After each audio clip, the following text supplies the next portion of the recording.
사람들은 모두 응답받는 기도를 원합니다. 응답받지 못하는 기도를 드리고 있을 때 그것처럼 맥 빠지는 일도 없어요. 그래서 사람들은 응답받기 위해서 여러 가지 형태의 기도를 드리게 됩니다. 일정한 날짜를 정해놓고 그 기간 동안 작정 기도를 드리기도 합니다. 또 일정 기간 음식을 끊고 금식하면서 기도하기도 합니다.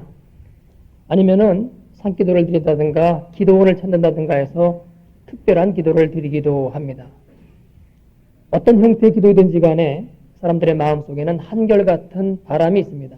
나의 이 기도에 하나님의 응답하심이 있기를 바라는 것입니다. 그럼에도 불구하고 우리는 많은 경우 하나님의 응답받는 기도를 드리지 못하는 것을 발견하게 됩니다. 우리는 열심히 기도하고 있는데 하나님께로부터 응답이 없는 것입니다. 특별히 요즘 우리는 어려운 시대를 살아가고 있습니다. 사업하시는 분들 한결같은 이야기가 이 난국을 헤쳐나가는 것의 문제지 사업을 더 확대하거나 발전시킨다고 하는 것은 생각할 수 없다고 말하고 있습니다. 조그만 소규모의 사업을 하시는 분들은 생존에 문제가 걸려있는 그런 상황이라고 말씀드렸습니다. 제조업을 하시는 분들은 생산 단가는 올랐는데 판매가는 내려야 되는 그러한 이중고에 시달리고 있습니다. 판매가가 내려졌다고 해서 매출이 더 많은 것도 아니한 그런 지금 어려움 가운데 다 처해 있습니다. 특별히 우리 교회에도 직장 문제로 인해서 어려움을 당하고 있는 분들이 상당수가 있습니다. 이 난국에 하나님은 왜 우리의 기도에 응답하지 아니하시는 겁니까? 오늘의 본문은 솔로몬이 자기의 왕궁과 그리고 하나님의 전을 건축하고 난 다음에 하나님께 기도를 드렸을 때에 하나님께서 그 기도에 응답하시는 장면입니다. 10절에 보면은 솔로몬이 두 집 곧 여호와의 전과 왕궁을 20년 만에 건축하기를 마치고 그렇게 기록되어 있습니다. 20년 동안 하나님의 전과 자신의 왕궁을 다 건축하고 난 다음 8장에서 하나님께 기도를 드립니다. 그 기도를 드리고 났을 때에 하나님의 응답이 9장 1절로 2절과 3절에 나타나고 있습니다. 솔로몬이 여호와의 전과 왕궁 건축하기를 마치며 자기의 무릇 이루기를 원하던 일이 마친 때에 여호와께서 전에 기브온에서 나타나신 것 같이 다시 솔로몬에게 나타나서 저에게 이르시되 네가 내 앞에서 기도하며 간구함을 내가 들었은즉. 그리고 그 밑에 이야기는 내가 앞으로 계속 나를 섬기며 내 말 가운데 거하면 하나님이 계속 응답하시겠다고 하는 이야기이고 그렇지 아니할 때 하나님은 응답하시지 않겠다라고 하는 그런 내용의 이야기입니다. 우리가 상고하고자 하는 것은 뒤의 내용은 계속 상고하지 않을 것입니다. 하나님이 지금 응답하신 이 자체에 대해서 생각해 보고자 합니다. 지금 본문 가운데 솔로몬이 여호와의 전과 왕궁 건축하기를 마치며 자기의 무릇 이루기를 원하는 일이 마친 때에 하나님께서 솔로몬에게 나타나고 계십니다. 우리는 이 사실을 보면서 솔로몬이 하나님께 전을 지어드렸기 때문에 나타났다고 보면 안 됩니다. 다시 말하면 내가 기도했기 때문에 하나님께서 나타나셨다고 생각하면 안 된다라고 하는 것입니다. 물론 하나님은 우리의 기도에 응답하십니다마는 내 기도가 먼저가 아닙니다. 하나님의 뜻과 하나님의 계획하심이 먼저라고 하는 것입니다. 물론 많은 경우에 내 정성에 감복해서 하나님께서 그 보상으로 우리에게 나타나시고 무언가 주시는 것 같은 그런 착각을 할 수가 있습니다. 그러나 성경이 말씀하고 있는 것은 내 정성 이전에 내 기도 이전에 하나님의 뜻이 거기 있었고 그 하나님의 뜻을 이루기 위해서 우리가 그분에게 응답해서 기도했느냐 그것을 말씀하고 있습니다. 다시 말씀드리면은 그 하나님의 뜻을 우리가 믿음으로 받아들여 순종했느냐 하는 것을 말씀하고 있다는 것입니다. 그래서 내가 먼저가 아니라 하나님이 먼저입니다. 내가 주체가 아니라 모든 것의 주체는 하나님이 되십니다. 출애굽기에 보면은 이스라엘 백성들이 애굽에 내려가서 400년 동안 노예 생활을 합니다. 그 노예 생활이 극심할 때 그들이 하나님께 기도를 올립니다. 그 내용을 출애굽기 2장 22절은 이렇게 기록하고 있습니다. 여러 해 후에 애굽 왕은 죽었고 이스라엘 자손은 고욕으로 인하여 탄식하며 부르짖으니 그 고욕으로 인하여 부르짖는 소리가 하나님께 상달한지라. 힘들고 어려운 상황을 그들이 하나님께 기도했을 때에 그 기도가 하나님께 상달이 됩니다. 하나님께서 들으신 바가 됩니다. 그런데 그 다음 기록은 24절에 하나님이 그 고통 소리를 들으시고 아브라함과 이삭과 야곱에게 세운 그 언약을 기억하사 이스라엘 자손을 구원념하셨더라. 그렇게 기록되어 있습니다.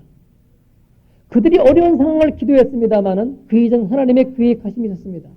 그 계획하심은 무엇이었습니까? 창세기 15장 이후에 아브라함, 이삭, 야곱에게 계속되어진 하나님의 약속이었습니다. 내 자손이 애굽으로 내려가서 430년간 종살이를 할 것이고 그때가 되면 내가 다시 너희들을 거둬들여서 가나안 땅으로 인도할 것이라고 하는 하나님의 약속의 말씀이 먼저 있었습니다.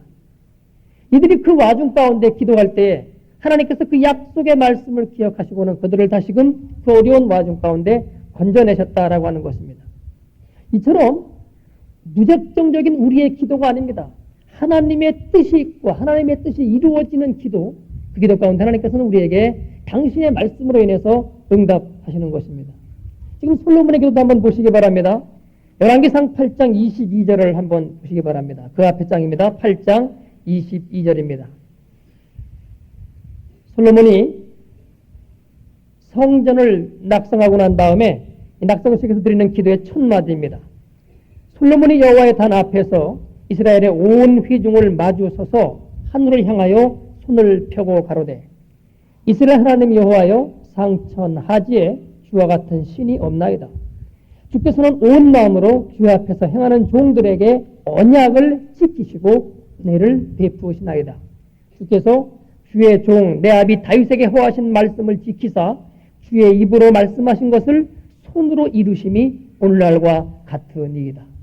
여러분이 기도의 내용을 보십시오. 솔로몬이 성전을 지었습니다마는 누가 성전을 지었다고 말합니까? 24절에 보면은 주께서 주의 종 내 아비 다윗에게 허하신 말씀을 지키사 주의 입으로 말씀하신 것을 손으로 이루심이 오늘날과 같으니이다. 짓기는 자신이 지었습니다마는 하나님이 지었다고 말하고 있고요.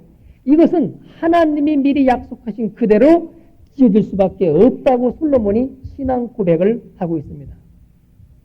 성전 지은 것이 자기의 기도가 자기의 어떤 무슨 노력을 갖고 나가는 것이 아니라 하나님께서 약속하신 대로 다 우리가 하였습니다. 그렇기 때문에 지금 하나님께 기도하오니 이런 자세가 솔로몬 가운데 있다고 하는 것입니다. 그 다음 그 밑에 27절로 28절을 보시기 바랍니다. 하나님이 참으로 땅에 거하시리까 하늘과 하늘들의 하늘이라도 주를 용납하지 못하겠거든 하물며 내가 건축한 이 전이오리까. 그러나 나의 하나님 여호와여 종의 기도와 간구를 돌아보시며 종이 오늘날 주 앞에서 부르짖음과 비는 기도를 들으시옵소서. 저는 이 말씀을 큐티하면서 여기서 굉장히 많은 은혜를 받았습니다. 응답받는 기도의 비결이 뭐겠느냐 하는 것입니다. 아무것도 자신의 것을 내어놓는 것이 없습니다. 여러분 솔로몬이 얼마나 위대한 일을 했습니까? 20년 동안 하나님의 정과 왕궁을 건축을 했습니다. 그럼에도 불구하고 그것은 자기가 한 일이라고 말하지 않습니다. 하나님의 약속의 말씀대로 때가 되면 지금 일이 이뤘다고 이렇게 말하고 있습니다. 그러면서 그러나 하나님 내가 기도하오니 이 기도를 들어달라고 간절히 기도를 드리고 있습니다. 여러분 우리 기도가 응답받기 위해서는 간절한 기도를 하나님께 드리는 것입니다. 간절한 기도라는 것은 나의 모든 것을 다 던진 기도입니다. 반드시 하나님께서 이 기도를 들으실 것이라고 하는 그러한 믿음의 기도를 드리는 것, 여러분 그것이 하나님이 우리의 기도를 들으시는 첫 번째 관건이라고 하는 것입니다. 기도의 내용이 무엇이든지 관계가 없습니다. 여러분의 삶 가운데 당하고 있는 어떤 사건이라도 관계가 없습니다. 어떤 사건이라도 하나님께서는 이 기도를 들으실 것이라고 하는 사실을 정말로 믿고 그분에게 구하고 있느냐 하는 것입니다. 아니면 여러분 하나의 관습을 따라서 습관적으로 하나님께 기도를 하고 있습니까? 하나님은 무엇이라도 다 하실 수 있는 분임을 우리는 믿습니다. 그런데 그 믿음이 객관적인 믿음으로 믿습니다. 아무렴 하나님은 능하신 분이지, 전지전능하신 분이지, 그분은 못하실 일이 없는 분이지. 그러나 그 하나님이 내 일에 지금 나의 일에 응답하실 것이라고 하는 믿음이 있느냐고 하는 것입니다. 객관적인 사실로 믿는 것은 나의 믿음은 아닙니다. 내 일에도 하나님께서 응답하실 것이라고 하는 그 사실을 믿는 것이 우리의 참된 믿음인 것입니다. 그런데 우리는 어떻습니까? 문제가 커지기 시작하면은 그 문제와 하나님을 놓고선 문제 쪽에 빠지게 되는 것입니다. 여러분, 문제가 큽니까? 하나님이 큽니까? 이 싸움입니다. 결국 믿음의 문제라고 하는 것입니다. 야고보서 기자는 이렇게 말하고 있습니다. 오직 믿음으로 구하고 조금도 의심하지 말라. 의심하는 자는 마치 바람에 밀려도가는 바닷물결 같으니 이런 사람은 무엇인지 죽게 없기를 생각하지 말라. 두 마음을 품어 모든 일에 정함이 없는 자로다. 분명히 여러분이 지금 당하고 있는 문제는 큽니다. 이 일은 해결될 것 같지는 않습니다. 도대체 앞이 보이지를 않아요. 그러나 그 모든 일을 하나님은 하실 것이라고 하는, 하나님은 내 기도를 들으실 것이라고 하는 나를 전적으로 그렇게 맡기고 기도하겠느냐라는 것입니다. 저는 솔로몬의 기도를 8장에서 쭉 읽어가면서 솔로몬에서 그 모습을 보았습니다. 하나님이 이 기도를 들으신다, 확실히 들으신다, 확실히 응답하신다고 하는 그 믿음의 하나님께서 응답하셨다고 하는 사실입니다. 왜 우리가 그분을 믿지 못하는지 아십니까? 하나님은 하실 수 있는데 내가 과연 하나님께 이와 같이 구할 자격이 있는가? 거기서부터 우리는 문제가 생기기 시작합니다. 여러분, 그 말은 일단 맞습니다. 우리는 아무도 하나님께 그렇게 떼쓰고 덤벼들 만한 그럴 자격이 없는 사람입니다. 그러나 성경은 뭐라고 말합니까? 누가 감히 행함으로 하나님 앞에 나오겠느냐고 말씀하고 있습니다. 아무도 자기의 의, 자기의 거룩함, 자기의 무엇된 것 갖고는 하나님 앞에 나올 자격이 없다고 성경은 말씀하고 있습니다. 온 율법을 다 지키다가도 하나를 그르치면은 모든 율법을 다 그르치는 것이라고 성경은 말씀하고 있습니다. 아무리 법 없이 사는 사람이라고 하더라도 하나님 앞에 나아가는 것은 자기의 의와 자기의 깨끗함으로 나아가는 것이 아니라 그 아들 예수 그리스도의 거룩한 피에 의지해서 나가는 것입니다. 여러분, 바로 이것이 우리의 믿음인 것입니다. 나의 의를 예수님의 피보다 더 의롭다고 생각하지 마십시오. 우리는 모두 죄악된 존재들입니다. 우리는 아무도 주님께 나아갈 자격이 없습니다만은 우리의 죄 때문에, 그 죄악 때문에 주님께서 돌아가셨고, 하나님은 그 피를 믿고 나오는 사람마다, 그리고 그 피를 믿고 하나님께 전심으로 구하는 자마다 하나님께서는 응답하시기 시작하는 것입니다. 그래서 주님 우리에게 말씀하십니다. 내 모습 그대로 나오라고 말씀입니다. 진정한 회개가 여러분 어디에서 터집니까? 그 기도 가운데 터지기 시작하는 것입니다. 우리는 그분께 나아갈 자격이 없어요. 우리는 그분께 구할 자격이 없어요. 그럼에도 불구하고 내가 그분의 그 사랑을 믿고 예수님의 피의 능력을 믿고 기도하기 시작할 때 하나님께서 우리에게 응답하실 때에 우리 가운데 여러분 진정한 회개가 터져나오는 것입니다. 우리가 언제 하나님의 사랑을 압니까? 지금 여러분 말로 들어서 그건 여러분 머리로 알고 있는 상황입니다. 그러나 정말 그분께 나의 모든 문제를 맡기고 기도하기 시작할 때 하나님께서 그래 내가 너를 안다, 내가 너를 불렀다, 내가 너를 세운다라고 말씀하시면서 응답하실 때에 도무지 그분께 응답받을 자격이 없음에도 불구하고 그분께서 응답하시면 나를 안다고 말씀하실 때 여러분 그때 우리의 심령 속에 하나님의 사랑이 물밀듯이 밀려들어오기 시작하는 것입니다. 하나님이 기도하게 하시는 이유가 뭡니까? 당신의 살아계심과 당신이 우리를 사랑하심을 알게끔 하기 위해서 우리에게 기도하게끔 하시는 것입니다. 여러분 어떤 문제라고 하더라도 정말 그분께 맡기고 전심으로 나아 기도할 때 하나님께서 우리 가운데 응답하시기 시작합니다. 제가 살아계신 하나님을 만날 때 서울에서 만났던 한 여자분이 있습니다. 그분이 이런 이야기를 하였습니다.